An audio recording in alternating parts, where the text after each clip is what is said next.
všichni přivítejte první B a Kvintu.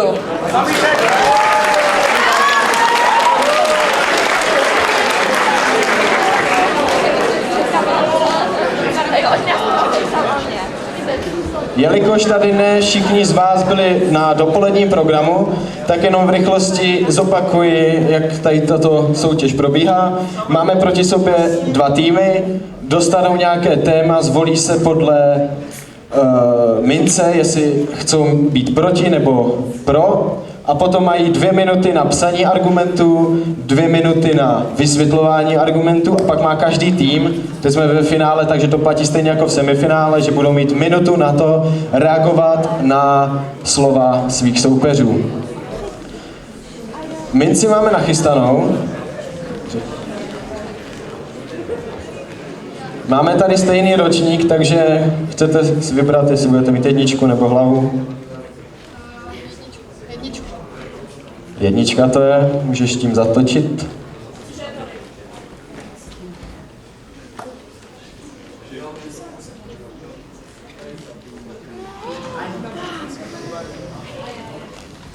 Je to hlava, ale teď mi vlastně došlo, že to je úplně jedno, protože formát je nový, je jiný, než jste doteď viděli.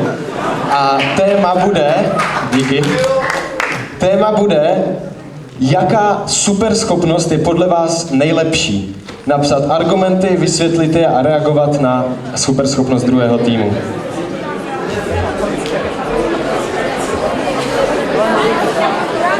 Nastavte prosím časovač. A můžete začít teď. A stačí. Tak jo. Který tým chce začít? Začnete vy? Tak jo. Tak vaše 2 minuty začínají za 3, 2... pardon. Tak, teď. My jsme si jako superschopnost vybrali cestování časem. Přijde nám to jako velmi užitečná schopnost například předcházet katastrofám lidstva, které se například staly v minulosti, nebo můžeme předcházet věcem, co se můžou stát v budoucnosti, například oteplování planety, nebo předcházet například druhé světové válce, aby se nestaly všechny takovéhle katastrofy. Já si myslím, že každý z nás by se chtěl setkat se svým blízkým, kterého třeba ani nestihl poznat, anebo který už mu hodně schází, protože už umřel. Myslím si, že je to také praktické z hlediska našich hodin dějepisu. Řekla bych, že spousta studentů ocení to, že napraví historii, takže jejich test dějepisu teďka bude za 1. Dále také by tahle schopnost mohla sloužit k například rozluštění nějakých otázek historie, například nějakých textů, které jsou například nerozluštěné, že by mohly pomoct odhalit tady tyhle otázky. 50 sekund. Já navážu na sama. Spoustu z nás zajímá právě staré texty, které už bohužel dneska nemůžeme rozluštit. Sice věci se tomu věnují, bohužel ještě je spousta věcí, jejíž význam je nám naprosto neznámý a myslím si, že je to škoda. Vzhledem k tomu, jaké znalosti měly starověké státy, myslím si, že se máme co učit.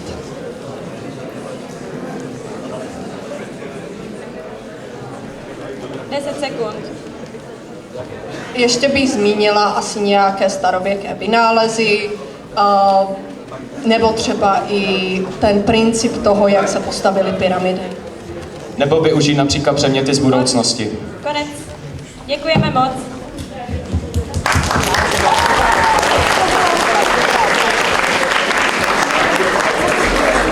A teď poprosíme první B.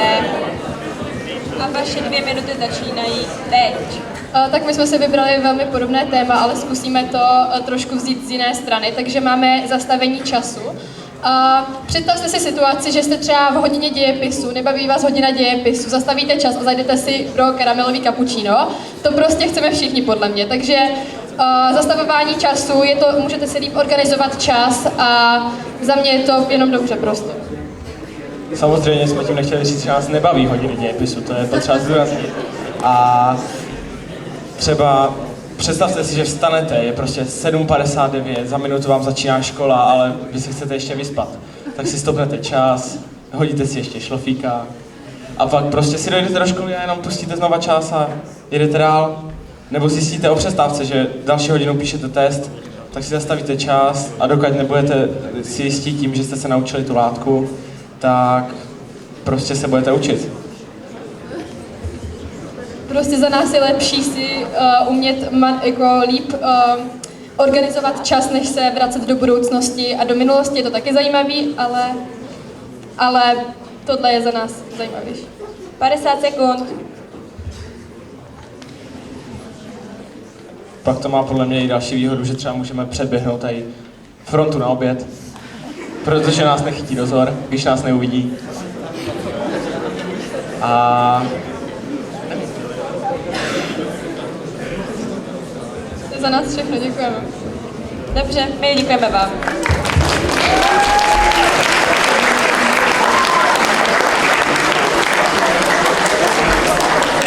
Teď budete mít 2 minuty na to, abyste si mohli prohodit navzájem vaše argumenty. Minuta vy a minuta potom vy. Začínáte opět vy, jelikož jste začali i předtím. Můžete.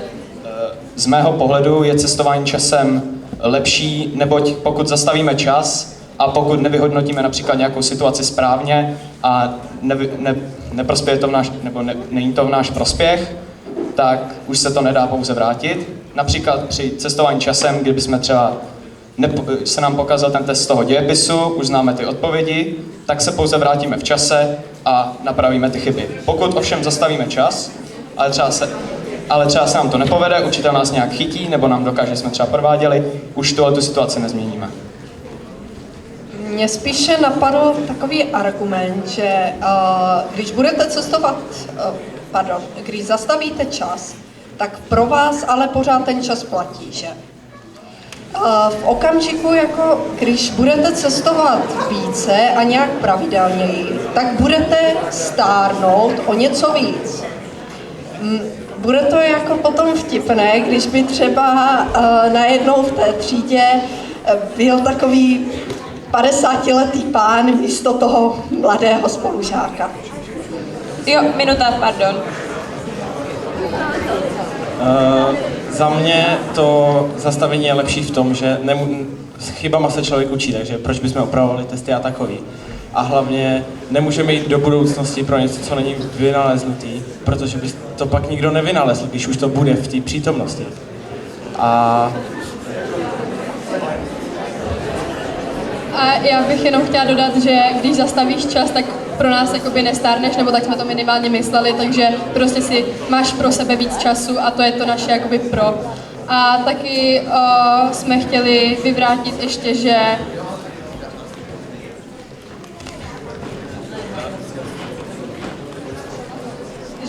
když cestuješ časem, jak jste říkali třeba, že vás učitel nachytá, tak když si stopneš ten čas, tak tě učitel nenachytá, takže to je prostě lepší.